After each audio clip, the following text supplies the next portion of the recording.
Hi, and welcome to another episode of Well-Aged Scotch. I'm Quinn. In this episode, I'll be reviewing Old Pulteney 12 Year. So, I first tasted Old Pulteney on a suggestion by someone at a restaurant I went to. It was kind of like the local whiskey expert. And I told him that I want to taste something unique, like a salty flavor, and spot on. So I'm going to do another review and see if it's consistent with that first time that I tried it.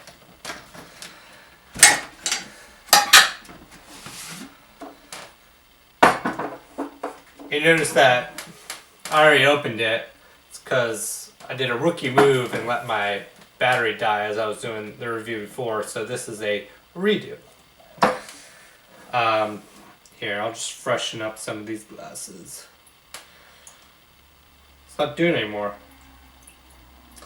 When I first opened it, it was full and it would like gurgle when I was pouring it. I thought that was kind of cool. I was wondering if it had anything to do with it being like a like sailing central whiskey.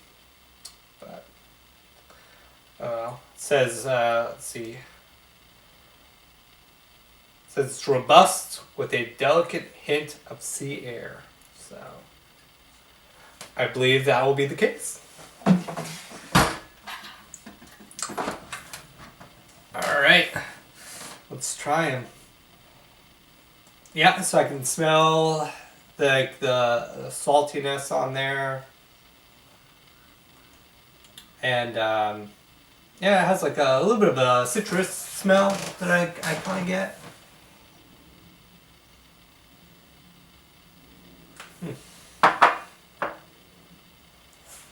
So, I've always noticed that every time I smell something out of this glass, like if it has any bit of like vanilla or anything like that, like I can always smell it. And that's true again. I just like it I just smell vanilla. But let's see what else. Like smell some of the citrus on there. Maybe some toffee. We'll see. Let's see the Glencairn glass. Let it air out a little bit.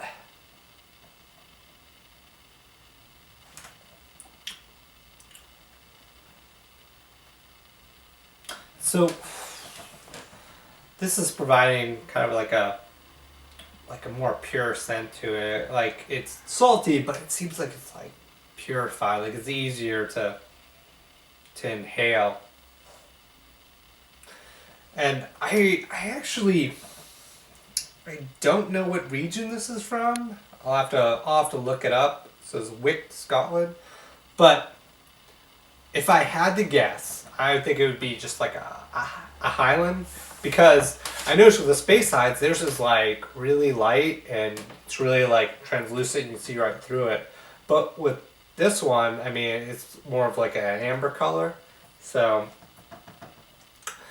that might be, it could also indicate the year.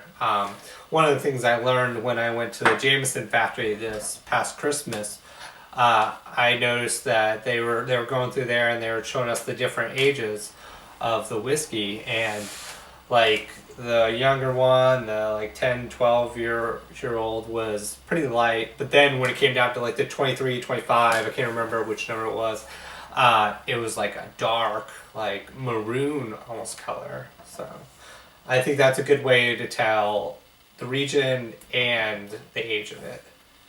It's good to taste it.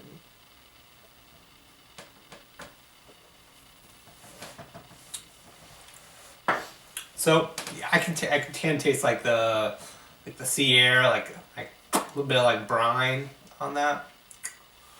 Let's see how this one is.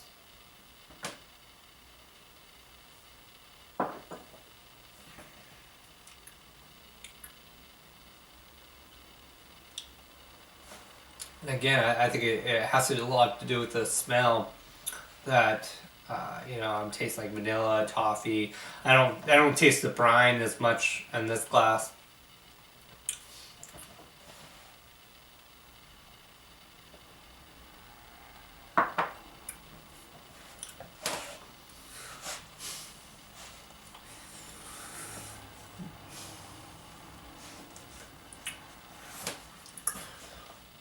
it wasn't much on that. It's a little bit of the brine, a little bit. I seem to mellow out everything with this like regular whiskey glass. Yeah, one more try actually.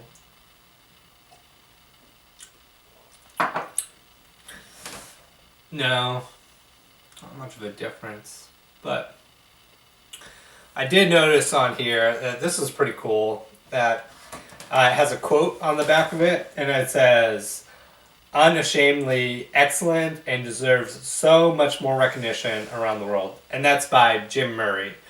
And I picked up his whiskey Bible while I was there at the Jameson factory. And one of the things I like to do is when I try a new bottle of Scotch, I'll taste it and then I'll be like, oh, let's see how my notes compared to Jim Murray's. And I read this over and I just felt compelled to share it because it's such a good review. It's of the 12-year. It says, there are a few malts whose finish dies as spectacularly as this. The nose and delivery are spot on with real buzz and panache. The delivery in particular just bowls you over with sharp barley integrity. Yeah, integrity. Yeah. Real pulse race. I don't know why I can't read this right now. It's really small. Real pulse racing stuff. Then toffee. Grrr. If a caramel causing this, then it can easily be remedied. In the process, we'd have a malt absolutely basking in the low 90s. And I'll touch on that really quickly. So 90s, that would be, it's up to 100, and you score, I think it's like 25 points each on the nose, the taste, the finish, and B. See, I'm not an expert in this. Overall balance and complexity. So you give 25 points to each, and that would total up to whatever you get. So he's saying it's the 90s, so I think this is a good Scotch. But I don't know, sometimes I like to read that, and sometimes when I was reading it down, I don't really understand what he's saying, but it sounded good. Anyway, but it's let's talk about the price of it. I think I got it on sale for like $42, but it's usually like $50, so it's up there.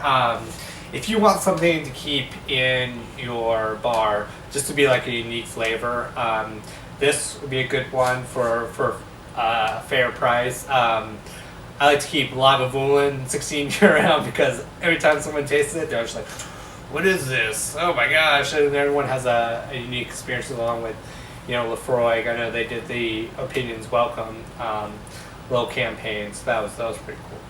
So all in all, it's a good, unique experience if you want to feel like you're a fisherman, Anyway, thanks for watching, and I'll see you next time.